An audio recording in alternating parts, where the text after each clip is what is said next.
Allez, bonjour à tous. Je vérifie juste que le live se lance bien et après on démarre. Bonjour Sonia, c'est bon, c'est parti. Euh, Indiquez-moi dans le chat juste que vous m'entendez bien. Je sais qu'on a eu un petit souci son avec Céline jeudi dernier. On en est vraiment désolé. Alors, mon son fonctionnait, celui de Céline ne fonctionnait pas. Euh, Petit chaos des fois de la technique.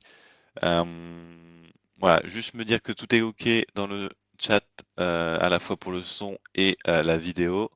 Et puis on démarre sans plus attendre. L'idée de ces lives, c'est vraiment là. Donc vous allez voir, vous allez avoir une récurrence tous les lundis. Donc moi, je participerai tous les lundis de midi à midi 30 sur du domaine de la prospection de terrain. Et Céline gardera son créneau du jeudi vers 11h, 11h15, une fois tous les 15 jours de mémoire, où là on sera plus sur la prospection digitale, communication digitale, mais vous verrez qu'on pourra faire très souvent des parallèles entre les deux. Euh, Ce live il se veut interactif, donc posez vos questions dans le chat et on y répondra en live. Je me suis déjà noté quelques points que vous nous avez déjà demandé et qui sont assez récurrents, donc qui reviennent très souvent, pour qu'on puisse les aborder ensemble. Bonjour Marie-Hélène, une quarantainaise qui est présente également. Tout est OK, parfait, super. Allez, midi 2, je vous propose qu'on démarre. Donc ce live, salut Dominique, ce live vraiment donc dédié sur de la prospection de terrain. On a fait un petit préambule jeudi. Je vous rappelle réellement, voilà, la prospection pour moi, c'est simplement l'art de rentrer en contact avec des personnes. Donc on en fait des caisses et des caisses, on panique très souvent dès qu'on entend ce mot de prospection, de pige, de porte-à-porte, tous ces mots-là sont assez négatifs aux yeux des conseillers immobiliers, mais plus largement aussi des commerciaux.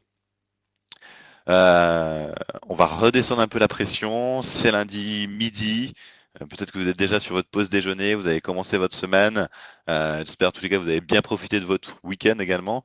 Et potentiellement dans votre week-end, bah, vous avez peut-être fait même de la prospection. Vous avez peut-être échangé avec des amis, vous avez peut-être fait une fiesta avec de la famille. Et in fine, vous avez déjà fait de la prospection, sans vous en rendre compte. Puisque la prospection, c'est l'art de rentrer en contact avec des personnes qui sont identifiées comme prospects ou suspects, on verra la différence effectivement, parce que peut-être qu'ils sont intéressés par votre industrie ou pas. Donc ça peut être l'immobilier, mais ça peut être tout autre sujet. Et on est tous consommateurs aujourd'hui. Et on y sera tous, à un moment ou à un autre, on aura tous besoin d'un logement, si on parle du cas de l'immobilier. Donc, échanger à travers votre métier, vous allez voir que c'est assez simple finalement. Je le disais jeudi dernier, je pense qu'on a des métiers qui sont quand même beaucoup plus difficiles. Je pensais au neurochirurgien où lui vraiment, la faute, l'erreur zéro, elle doit être inexistante parce que sinon, bah, il a un patient et une vie entre les mains. Vous n'avez pas tout ça. Et si vous vous trompez une fois ou si vous dites mince, j'aurais pas dû dire ça, c'est pas grave. La personne ne vous en voudra pas. En tous les cas, vous aurez fait la démarche déjà de d'entrer en contact avec. Retour de vacances pour Sonia, tu as bien raison d'avoir profité. Je vais rentrer tout de suite dans le vif du sujet. On a des questions qui reviennent très souvent par rapport à la peur de déranger. Tout ça, ça va être vraiment lié à votre mindset, à votre état d'esprit. Si déjà vous partez dans l'esprit que vous allez déranger des personnes en venant frapper à leur porte, forcément, vous allez avoir cette peur qui est ancrée en vous. Et cette peur, vos prospects, quand vous allez frapper à la porte, ils vont la ressentir directement. Donc dites-vous que vous amenez une information, que vous amenez du conseil, que vous amenez quelque chose qui va être utile à la personne en face. Peut-être qu'elle sera réceptive, peut-être pas, parce qu'à ce moment-là, elle ne sera pas disponible, parce que vous seriez le 15e qui va passer à frapper à sa porte. Je vous rassure, ça, à mon avis, ça doit être assez rare aujourd'hui en 2023. Mais en tous les cas, voilà, peut-être qu'il y a un risque de rejet. La chose à se dire, et je me suis toujours dit ça quand même j'exerçais aussi dans l'automobile, c'est de se dire qu'est-ce que je risque? À part que le client me dise non mais j'ai pas besoin de vous, bonne journée, au revoir. Qu'est-ce que je risque? Je risque pas ma vie, il va pas me taper dessus. Au pire des cas, il va m'insulter de tous les noms d'oiseaux, mais c'est pas ça qui va changer quelque chose à ma vie. Donc en tous les cas, voilà, dédramatiser par rapport à ces situations-là. Je vous invite effectivement, quand vous êtes en prospection, si vous le pouvez et si vous avez la chance d'avoir une équipe, que vous soyez en agence, que vous soyez mandataire, si vous avez des collègues, des confrères, des consoeurs, travaillez à plusieurs, à deux, en binôme, à trois. Vous allez voir que vous vous sentez beaucoup plus à l'aise de faire la prospection à 2, à 3, aller sur le secteur de l'un, puis de l'autre. Vous allez voir que c'est beaucoup plus sympa, vous allez avoir les retours d'expérience des uns et des autres, et vous allez déjà avoir moins peur. Donc par rapport à cette peur de déranger, bah, dites-vous bien que vous avez une utilité. Et si vous vous dites que j'ai une mission forte aujourd'hui, et votre mission elle est forte, hein, le logement c'est un pôle les plus importants dans la vie des Français notamment, parce que certes vous logez des familles, mais vous êtes utile dans l'insertion professionnelle, parce que très souvent ces familles-là vont exercer une activité professionnelle autour du logement où ils habitent. Vous avez aussi votre rôle dans l'aspect socio-économique, parce que ces gens-là vont aussi consommer autour. Vous avez tout aussi votre rôle dans l'aspect euh, du lien social, puisque ces personnes-là vont pouvoir échanger avec des voisins aussi. Donc vous voyez, vous avez un rôle qui est encore plus fort que vendre une maison ou un appartement, ou l'acquérir. Donc, retirez ces peurs, ces doutes, ces craintes, vous sortez ça de la tête, vous vous dites pourquoi je vais prospecter, et c'est ce que je disais jeudi dernier, pourquoi vous prospectez. Ça part de là en fait. Si vous vous dites, ok, je vais prospecter parce qu'aujourd'hui je voudrais entrer en contact avec 10 clients potentiels. Alors, peut-être que vous les aurez, peut-être pas. Peut-être que si vous avez beaucoup d'abnégation, vous dites, je ne vais pas lâcher jusqu'à ce que j'ai vu 10 clients potentiels, qui seront peut-être des prospects ou des suspects. Mais ces suspects vont peut-être avoir des personnes qui ont besoin de vos services à un moment T. Et c'est cette récurrence, le fait que vous allez aller de manière fréquente sur le même secteur, qui fait que vous allez être reconnu, connu et reconnu sur votre secteur. Très souvent, il y a des conseillers immobiliers qui me disent, mais finalement, ton secteur d'activité, c'est combien de boîtes aux lettres au final? Moi, je leur dis, je suis à 1000, 1200 boîtes aux lettres, grand maximum. Au-delà, je ne vais pas pouvoir suivre le rythme, en fait, tout simplement. Et ça suffit. Et je préfère aller 10 fois au même endroit qu'une fois à 10 endroits différents.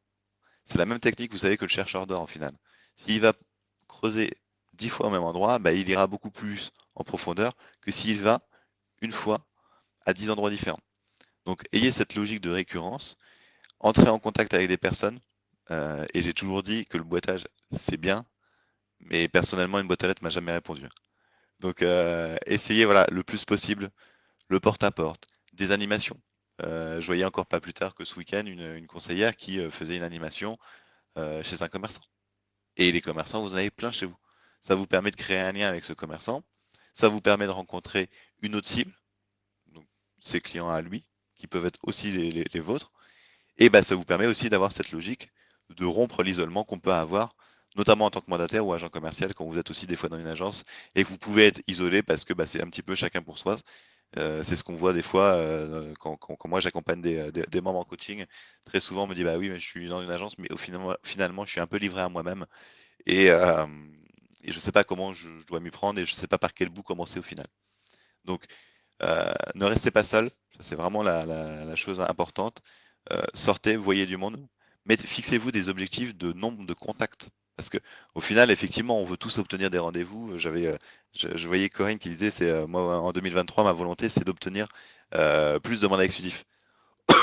Excusez-moi. Ok, c'est bien, mais c'est peut-être très ambitieux déjà comme objectif primé.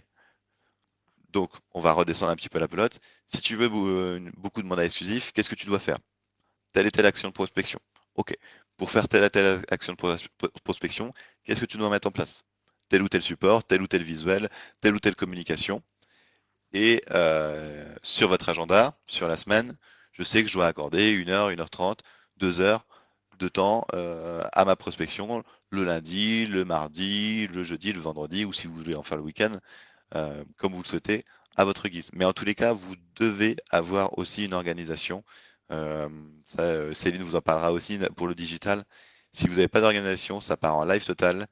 Et j'ai échangé avec une conseillère la semaine dernière qui justement me disait il faut que je me fixe finalement un agenda type, ou en tous les cas, que je me prépare un agenda pour la semaine suivante, effectivement. Je ne termine pas ma semaine sans avoir sans avoir fait déjà un bilan de ma semaine actuelle. Qu'est-ce qui s'est passé? Qu'est-ce qui a été productif à mon sens? Qu'est-ce qui fait que potentiellement je vais avoir du chiffre d'affaires à court, moyen, long terme? Et on sait que l'immobilier aujourd'hui, c'est du cycle long. Les délais de vente se rallongent, vous n'êtes pas sans le savoir, hein. Aujourd'hui, on est plus sur des délais de vente quasiment à 3 mois. Donc 3 mois plus 3 mois de signature, on est à 6 mois. Vous allez signer un mandat exclusif aujourd'hui, finalement, vous serez peut-être payé que dans 6 mois.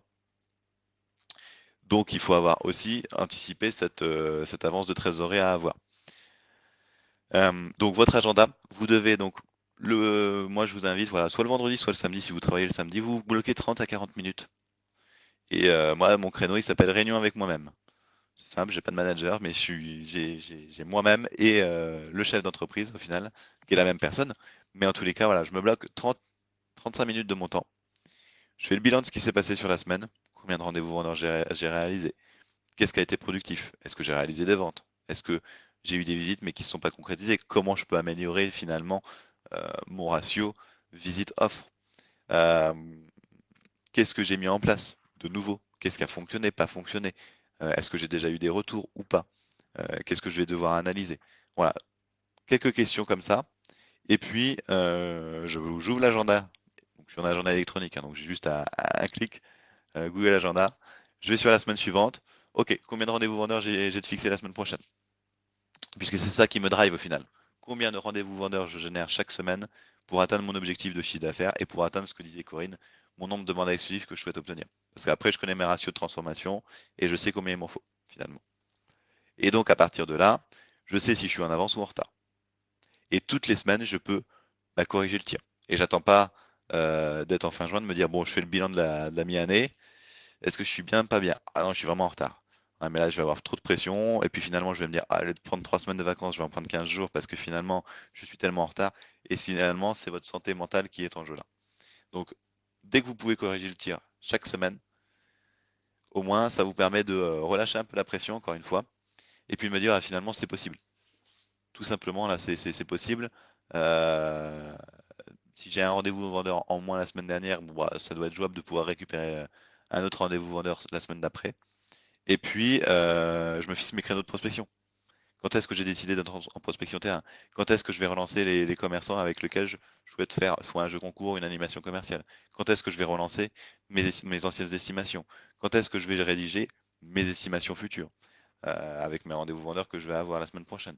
Quand est-ce que je vais me fixer, et là je pense à Céline, un créneau de 1 heure, 1 h 30 pour ma communication digitale? Vous voyez, voilà, tout est déjà établi. Vous pouvez mettre des codes couleurs. Alors moi, je ne le fais pas encore, mais effectivement, c'est quelque chose qui est fait par d'autres conseillers. Euh, mais en tous les cas, voilà, vous pouvez le faire, mais vous devez absolument planifier votre semaine à l'avance. Sinon, bah, vous partez un petit peu dans le live et il y en a qui sont très forts pour ça, mais on peut très très vite se disperser. Je reprends un petit peu voilà, tout ce que vous nous avez évoqué et qui revient régulièrement. Si vous avez des questions, posez-les en commentaire, n'hésitez pas, on y reviendra sans problème. Guillaume voilà, nous a dit voilà, pour 2023, moi, ce que je souhaite, c'est d'acquérir de nouveaux leads. Ok, donc là, voilà, tu as déjà une partie de ton objectif. Maintenant, tu vas devoir le quantifier par rapport soit aux revenus que tu souhaites te générer ou soit au chiffre d'affaires que tu souhaites obtenir sur ton activité. Combien de leads tu dois avoir? Et par rapport à ce que je disais, les fameux taux de transformation, donc combien de rendez-vous vendeurs il te faut pour avoir un mandat et combien de mandats il te faut pour générer des ventes. À partir de là, au final, tu vas pouvoir savoir combien de leads il va te falloir sur l'année.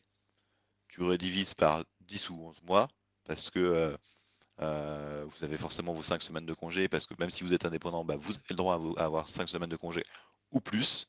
Et puis, pourquoi je dis 10 ou 11 mois?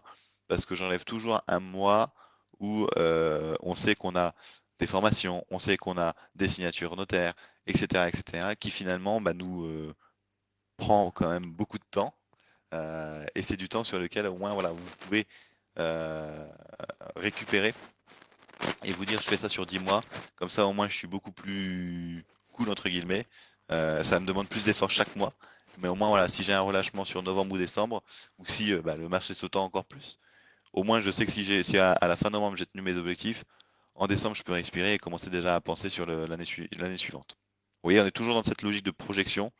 Dès le mois de décembre, finalement, vous devez aussi vous faire votre bilan et puis de se dire qu'est-ce que je mets en place sur l'année suivante, sur 2024 par exemple, en décembre 2023. Et Guillaume qui me parlait aussi d'une prospection beaucoup plus humaine. Effectivement, dans l'immobilier, on a été très souvent orienté sur les estimations offertes, sur la nécessité d'obtenir un mandat parce que on a fait un petit flyer sympa où Jean-Michel et sa femme recherchent une maison 4 pièces avec leurs deux enfants. Aidez-moi à trouver son petit nid douillet. Au final, alors déjà là, on raconte une histoire, donc on est déjà plus humain. Euh, mais je peux vous assurer que j'ai conservé l'ensemble des flyers et des communications de mes confrères ou concurrents, vous les appelez comme vous voulez, sur mon secteur, que j'ai pu avoir dans ma boîte aux lettres. J'ai dressé le bilan de tous. Au final, il y a très peu d'humains. Il y a très peu d'humains et il y a beaucoup de je recherche, j'ai besoin de vous, euh, estimation offerte. Est-ce que vous connaissez pas quelqu'un qui souhaitait estimer sa maison avec des petits coupons réponse où vous devez quand même le remettre à une agence? Donc, je pense pas qu'aujourd'hui, en 2023, un consommateur se dise tiens, je connais mon petit voisin qui veut vendre, je vais remplir les coordonnées de mon petit voisin sans lui en parler, et puis je vais les redéposer dans l'agence en question, avec des fois les soucis de se garer, etc. Je suis pas persuadé que ça fonctionne encore. Bon. C'est des communications qui existent. Vous en avez vu bien d'autres, avec une autre guerre de clochers, comme vous l'avez vu, entre mandataire et agence. Je ne reviendrai pas dessus, mais voilà, vous voyez voilà, le type de flyer qui peut exister. On est loin d'être dans la communication humaine, et je pense que Guillaume voulait dire aussi bienveillante. C'est-à-dire que vous pouvez finalement avoir une communication qui soit, entre guillemets, commerciale, transactionnelle, on va dire, tout en apportant du conseil.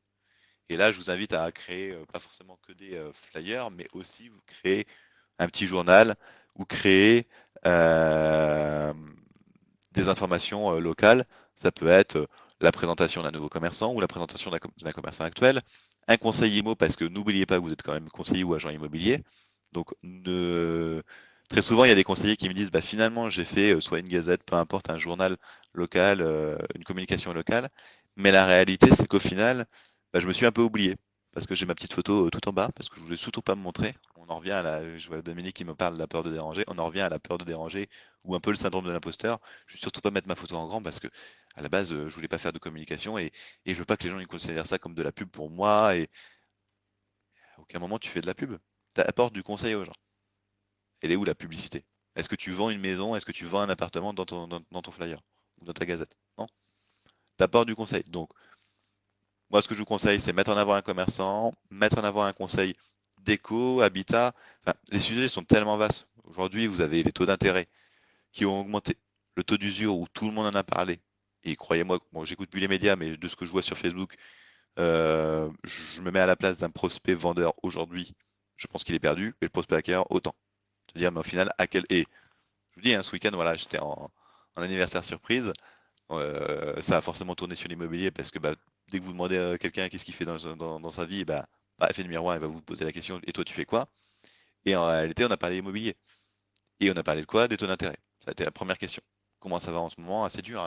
J'ai entendu parler là, des taux d'intérêt qui remontent. C'est dur, c'est dur, hein. Ok. Mais il y a un moment donné, il faut mettre tout en corrélation. On a une inflation galopante. On a eu des taux d'intérêt qui étaient plus bas. C'est quand même un moment qui est encore propice à l'achat, avec potentiellement des négociations, hein, et vous serez les acteurs de cette négociation. Donc je vous invite aussi à être vigilant vis-à-vis de vos prospects vendeurs et les prix que vous affichez aussi dans vos avis de valeur. Mais voilà. Je reprends du coup la question de Dominique. Qu'est-ce que tu conseilles pour se débarrasser de la peur de déranger? Alors, plusieurs choses. Première chose, c'est de se poser la question, pourquoi au final je dérangerais? Donc ça va très souvent être, bah oui, mais si je frappe à la porte, c'est peut-être pas le bon moment, ils sont peut-être en train de faire le bain du bébé, ou etc. Croyez-moi, quand j'ouvre ma porte, c'est que je suis disponible. Même si je suis en train de cuisiner, je suis disponible. Alors peut-être 2 minutes parce que j'ai quelque chose sur le feu, mais en tous les cas, je vais être disponible 2 minutes. Pourquoi en final, en fait, dites-vous une chose, et je vais prendre un exemple concret. Pourquoi au final, en décembre, quand vous avez les pompiers ou le facteur qui vient pour ses étrennes, pour le calendrier, naturellement, vous allez plus facilement l'ouvrir qu'un agent immobilier ou qu'un conseiller immobilier. Bon, il y a peut-être l'image de notre métier qui est à revoir, et on parlait tout de suite là justement de prospection plus humaine, plus bienveillante, ce que Guillaume nous disait. Mais il y a aussi peut-être une approche. Et là, de se dire, qu'est-ce que je vais faire pour que finalement les gens me reçoivent plus joyeusement? Déjà, c'est votre attitude. Si forcément vous venez frapper à la porte, vous en pouvez plus parce que vous êtes déjà à la 15e porte refusée et que finalement vous venez, oui, bonjour, je viens vous donner un flyer. Non, vous avez le sourire, vous avez la banane, vous avez de l'énergie et c'est pour ça que quand on pose la question, mais finalement, quand est-ce que tu fais de la prospection terrain? Ou quand est-ce que tu fais de la pige? Ou quand est-ce que mais c'est quand toi tu es en énergie positive, c'est quand toi tu as la banane. Si c'est après manger que tu as mangé suffisamment et que tu n'as plus de carence alimentaire et que tu vas, tu as la niaque, tu as envie, eh ben vas-y, va à ce moment-là. Si tu préfères faire ça le matin parce que tu es beaucoup plus matinal, je vous rassure, je suis pas très matinal, mais je m'améliore. Mais en tous les cas, voilà, si tu es beaucoup plus du matin et que dès 8h30, 9h, tu veux aller en prospection, eh ben va en prospection, on y va. Tu es en pleine énergie, tu as la banane, et finalement, tu t'es, entre guillemets, débarrassé de la chose la plus indélicate de la journée dès le début. Au moins, c'est fait. Parce que sinon, j'en connais qui vont avoir la boule au ventre jusqu'au midi, parce qu'à 14h, ils doivent partir en prospection. Donc, première chose, se dire pourquoi je vais déranger, quelle va être mon approche, qu'est-ce que j'amène au final comme valeur ajoutée et comme différenciation par rapport aux autres. Parce que on est sur un marché ultra concurrentiel, pardon, on va pas se mentir. On a à peu près 40 000 mandataires, on a à peu près 120 000 agences en France, et vous regardez sur vos secteurs respectifs, vous allez me dire que vous êtes 15-20 à faire le même métier. Ok, mais qu'est-ce qui fait que Jean-Luc va mieux fonctionner que Mireille? C'est peut-être son approche, c'est peut-être la manière d'être, c'est peut-être son côté sympathique, c'est peut-être son côté. Et là, je vous invite déjà à vous poser les questions et vous poser la question à vos proches, à vos amis. Qu'est-ce qui fait qu'aujourd'hui, on s'entend bien? Qu'est-ce qui fait, c'est quoi mes qualités premières en fait? Et qu'est-ce qui fait que si demain j'étais plus là, je te manquerais au final? Et là, vous allez vraiment avoir vos atouts, vos forces les plus fortes d'un point de vue humain, hein. Donc, des traits de caractère, voilà, des adjectifs qui sont positifs. Et ça, vous allez pouvoir vous en servir lorsque vous êtes en prospection ou quand vous êtes aussi en rendez-vous vendeur, de toute la même manière, pareil. Ce que je disais aussi, pouvoir s'entourer. Si vous avez la chance de pouvoir avoir un collègue, de travailler en binôme, vous allez voir que c'est beaucoup plus cool et plus agréable de le faire à deux que tout seul, parce que des fois aussi, il faut se motiver. Euh, et puis après, c'est vraiment, ça va être, et Dominique, je sais que tu es à fond dedans, ça va être vraiment sur l'aspect du mindset. Et là, je vous invite à, si vous le pouvez, donc je sais que Dominique se fait très, avec son mari, se fait euh, accompagner euh, par des grands professionnels, des grands mentorats.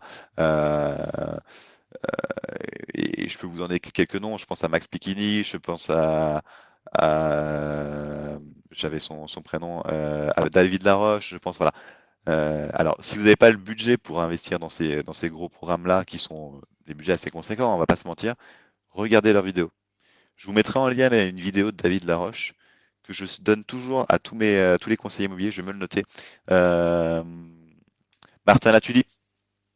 Martin, il fait des super sommets en ligne. Moi, j'en ai vu un, c'était un dimanche de janvier de l'an dernier, je crois. Ça vous met la patate. Je vous le dis, ils sont. Et je peux vous assurer que pourtant, on est en visio. C'est pas toujours simple, des fois en visio, pourtant de garder l'attention. Mais il y a une énergie de feu, il y a une musique derrière entraînante. Vous êtes en patate que la semaine d'après, vous êtes à fond, à 200%. Vous avez Franck Nicolas, vous en avez plein en fait. Et vous allez, prenez ce qu'il y a à apprendre, c'est-à-dire que on ne plaît pas à tout le monde, et c'est OK avec ça. Mais vous avez là, des gens qui vont vous inspirer, des gens qui, par leur parcours, par leur manière d'être, et c'est la même chose quand vous êtes en prospection. Donc vous allez voir que vous allez avoir adopté une même posture finalement. Donc regardez voilà tout ce qu'ils peuvent faire en ligne. Vraiment, c'est des gens qui sont hyper généreux, qui donnent beaucoup de leur personne et qui donnent beaucoup de conseils déjà gratuits. Et après, si vous voulez aller plus loin dans leur programme d'accompagnement, faites-le à 200%. Euh, mais voilà, ayez un mindset puissant. Soyez dans une bonne dynamique. Ne vous dites pas, cette année, c'est compliqué. Oui, on va pas se mentir. Moi, j'ai discuté avec des notaires qui sont installés depuis plus de 25 ans, qui m'ont dit effectivement les 6 premiers mois de l'année, ça risque d'être un peu plus compliqué. Un peu plus compliqué, ne veut pas dire impossible. Donc, on se relève les manches. On a deux solutions dans ces moments-là. Et c'est comme quand on a eu l'annonce du confinement. L'annonce du confinement, moi le soir, j'ai quasiment pas dormi. Je me suis dit, qu'est-ce qu'on va dire à nos clients le lendemain matin? J'ai pris mon téléphone dès le lendemain matin, monsieur, madame, un tel, vous êtes à l'étranger, mon conseil, c'est soit vous revenez, soit vous restez confiné peut-être pendant 2 mois à l'étranger, comme vous voulez. Moi, je m'occupe encore de la vente de votre maison. Et vous inquiétez pas, on va trouver des solutions. J'avais pas la solution en moi, hein. Mais la première chose que j'ai fait, j'ai appelé mes clients, je les ai rassurés. Ils avaient besoin de ça. Ils étaient tous en panique. Qu'est-ce qui va se passer? Comment on fait? Est-ce qu'on va pouvoir signer l'acte authentique? Est-ce que ceci? Est-ce que cela? Je gère. Ok? On dédramatise toujours. C'est toujours comme ça en situation de crise. On redescend la pression d'abord et on va trouver des solutions après. Donc voilà, ayez un mindset positif. Euh, Et ça peut rentrer dans votre routine. Ça peut être de la méditation, ça peut être de la lecture inspirante. Et alors là, je pourrais vous en donner je ne sais combien des lectures inspirantes en fonction de ce que vous recherchez sur le développement personnel, sur de la culture financière. Il y a plein de livres qui existent et vous pouvez en retrouver assez facilement aussi, même en format e-book si vous aimez, ou en livre audio quand vous regardez un peu sur Internet, vous pouvez un peu fouiner. Mais en tous les cas, voilà, ayez un mindset positif. Euh, Bloquez-vous des créneaux pour vous, c'est vraiment important pour faire du sport. Moi, je sais que l'une des, voilà, je m'astreins à ça depuis 2023. J'ai essayé d'être bon en 2022, mais je n'étais pas au top. Mais c'est d'avoir une routine où tous les matins, soit je vais courir, soit je vais à la salle, peu importe, mais en tous les cas, je me bloque 30 minutes pour moi, où je fais du sport, et après, j'ai une énergie encore plus positive. Et je sais que la lecture, je l'ai mis beaucoup de côté sur l'année 2022. J'ai encore pas mal de livres à lire en 2023, donc j'ai arrêté d'en commander parce que sinon ça va commencer à s'entasser et si je ne lis pas, ça sert à rien. Moi, je me dis toujours, si je dois lire un livre, c'est parce que je vais en retenir deux, trois idées principales. Le livre qui m'a impacté le plus, c'est le premier livre de développement personnel que j'ai lu. C'est Père riche, Père pauvre de Robert Kiyosaki, de mémoire le nom. Ouais, c'est ça, Robert Kiyosaki. Père riche, Père pauvre sur la culture financière. Où là, vraiment, euh, je me suis pris une claque, très clairement. Euh, en fait, j'avais entendu parler des livres de développement personnel. Je me suis dit, bon, il y a de tout et de rien. Leurs titres sont toujours tellement soporifiques que finalement, je me suis dit, c'est un peu, entre guillemets, excusez-moi du terme, un cucul à praline. Bon, j'ai peut-être pas y trouvé mon bonheur. Puis je me suis dit, bon, on va arrêter d'avoir ce préjugé-là, encore une fois, hein, le préjugé de la peur de déranger. Je vais la garder, je vais voir ce que ça donne. Et vraiment, je me suis pris une claque. Après, vous avez plein de livres et vraiment, on pourrait en faire tout un live complet où je pourrais vous donner des ressources euh, sur du développement personnel, sur de la culture financière, sur de l'entrepreneuriat. J'aime bien aussi, moi, toutes les autobiographies. Je pense notamment à l'autobiographie, enfin la biographie de Elon Musk, le patron de Tesla, qui a aussi créé PayPal. Pour la petite histoire, Elon Musk euh, a le syndrome Asperger, donc une sorte d'autisme. Mais malgré ça, en fait, finalement, il a créé tellement d'entreprises. Alors, on n'aime pas son management, on n'aime pas sa manière d'être, on n'aime pas les shows et tout ce qu'il peut créer quand il envoie des posts sur Twitter. Il sait être très impactant, en tous les cas, et faire parler de lui. Mais en tout état de cause, voilà, son histoire est très évocatrice. Euh, Pas plus tard que ce week-end, j'entendais parler aussi d'une jeune femme qui justement se lance dans l'entrepreneuriat avec pas mal de problèmes de santé et finalement bah, qui en fait sa force. Donc vous voyez comme quoi on peut bah, passer outre toutes nos problématiques parce que j'entends trop souvent des oui mais moi j'arrive pas à être autodiscipliné dans ce que je fais donc du coup je pars très vite en live. Ouais mais finalement on peut toujours se corriger, être la meilleure personne tous les jours et évoluer en permanence. Mais je vous mettrai voilà, en lien, donc la vidéo, je vous parlais de ça tout à l'heure, par rapport aux ressources, le lien de la vidéo de David Laroche. Euh, c'est une vidéo vraiment qui donne la pêche, c'est une vidéo de motivation, hein, très clairement. Et je la donne toujours quand je fais de la prospection téléphonique à ceux qui ont peur de se lancer dans la prospection téléphonique. Et c'est pareil, ça pourrait être un long débat, un long sujet, peut-être pour la prochaine session de lundi prochain, parce que je vois que le temps se passe vite et on est déjà à 30 minutes. Mais voilà, en tous les cas, voilà. Ayez un mindset positif, acculturez-vous vraiment à.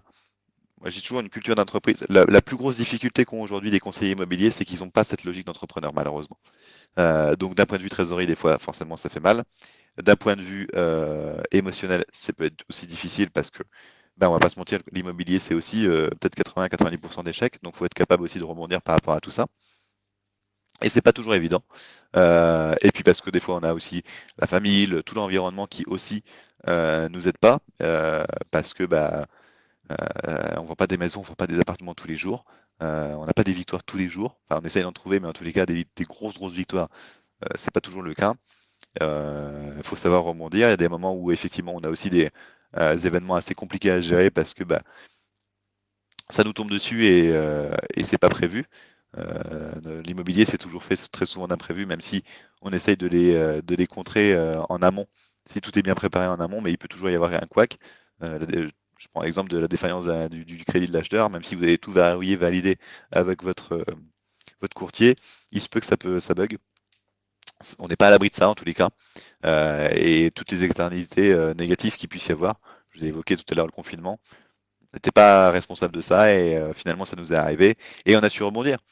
On n'a jamais fait autant de visio, on n'a jamais travaillé autant en dématérialisé et c'est génial. Quand vous avez des clients qui sont à 5000 km de chez vous, qui peuvent vous signer votre mandat en 2 minutes top chrono par le biais d'une signature électronique, c'est quand même superbe. Qui peuvent ne plus se déplacer chez le notaire et ça, je pense que ça a changé beaucoup de choses dans les mœurs du côté des notaires. Se dire que finalement, on peut tout faire en visio, on n'est pas obligé d'être dans le bureau du notaire. Et si vous êtes à 200 km ou vous n'êtes pas disponible, vous n'êtes pas sur le même fuseau horaire, c'est OK et c'est possible maintenant. Donc d'un point de vue technologique, vous avez aussi vos visites virtuelles, bref, vous avez plein de sujets où je vous invite, j'espère qu'en tous les cas, vous avez mis en place des actions dans vos activités respectives parce que on n'est peut-être pas à l'abri d'un autre confinement ou on n'est peut-être pas à l'abri voilà, d'une autre externalité négative, mais qui en tous les cas nous permettrait de pouvoir continuer notre activité. Donc mindset positif, si on reste sur la peur de déranger, la mindset positif, faites-vous, ne soyez pas tout seul. Si vous pouvez vous faire accompagner, soyez accompagné. Euh, je vous mettrai le lien voilà, de ceux qui veulent aller plus loin et qui souhaitent éventuellement réfléchir dans du coaching individuel. Je vous mettrai le lien de mon programme de coaching pour ceux qui le veulent. Euh, et puis surtout, posez-vous la question de pourquoi vous faites ça. À chaque fois, pourquoi vous faites ça et qu'est-ce que vous risquez au final. Et le risque, finalement, il est vraiment pas, il est très minime. Euh, je reprends l'exemple du neurochirurgien, mais ça peut être n'importe quoi. Euh, ils ont beaucoup plus d'enjeux que nous. Je dis très souvent, parce que j'ai des conseillers, et moi le premier, je vais vous donner voilà, une anecdote de mes 2 premières années d'activité, ça fait 4 ans que je fais le métier. Euh, Mon portable pro, je l'avais en permanence sur moi. Je ne vais pas dire jour et nuit, mais en tous les cas, 7 jours sur 7. Et finalement, je me suis dit, bon, j'ai aussi une vie de famille, j'ai aussi une vie sociale. Si le téléphone, je le laisse dans le bureau à partir du samedi soir et que je le reprends le lundi matin, je traiterai les messages, c'est pas urgent. On sauve pas des vies. Le caractère urgentissime, je pense pas qu'il existe beaucoup dans l'immobilier. Alors des fois, effectivement, on a des situations urgentes à gérer. Quand vous avez la clé de notaire qui vous envoie un mail 2 heures avant l'acte authentique ou le compromis, vous vous dites, ah, il manquait peut-être une pièce et finalement, tous les deux, on est passé à travers les mails de celui-là. Mais finalement, c'est pas une urgence non plus absolue. Donc, on sauve pas des vies. Euh, Dédramatiser les choses, même quand vous êtes en prospection. Dites-vous, vous apportez vraiment du conseil, de la valeur.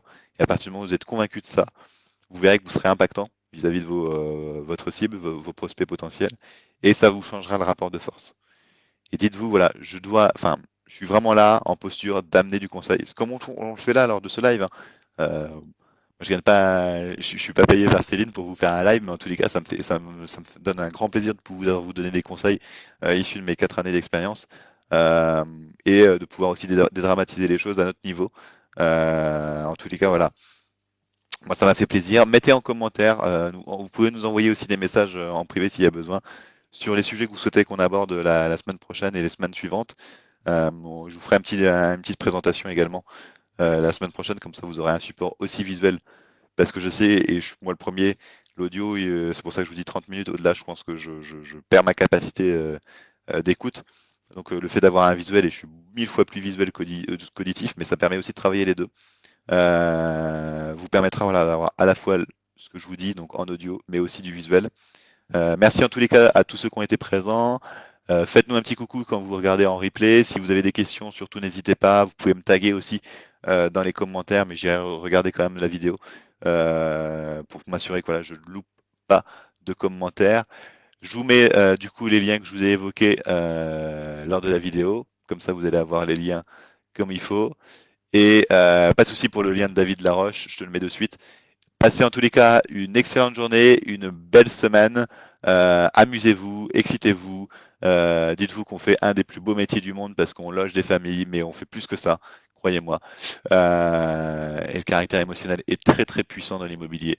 Donc voilà, faites-le avec cœur, passion, bienveillance, et vous verrez que tout ira bien. Je vous souhaite une excellente semaine. Bisous à tous et force et honneur. À bientôt.